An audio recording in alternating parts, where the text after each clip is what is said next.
Tinatayang nasa halagang ₱250,000 ng hinihinalang shabu ang nasamsam ng mga operatiba ng Bacolod City PNP sa matagumpay na isaragawang buy-bust operation. Patrolwoman Andrea Dominic de Palubos sa report. Halos ₱250,000 halaga ng hinihinalang shabu ang nasamsam sa isang matagumpay na buy-bust operation ng mga operatiba sa Purok Kabuhi, Barangay 10. Madaling araw ng Sabado, nito lamang ika-25 ng Oktubre taong kasalukuyan.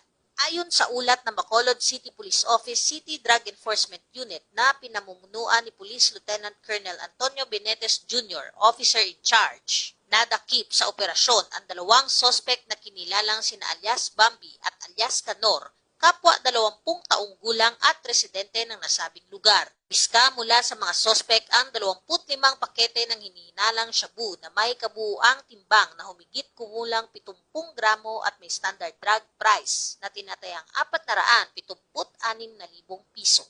Kasalukuyang nasa himpilan na ng pulisya ang mga sospek para sa tamang disposisyon at haharap sa kasong paglabag sa Republic Act 9165 o ang Comprehensive Dangerous Drugs Act of 2002. Ang operasyon ay bahagi ng patuloy na kampanya ng Philippine National Police laban sa iligal na droga na naglalayong tiyaking ligtas at payapa ang mga pamayanan sa buong bansa.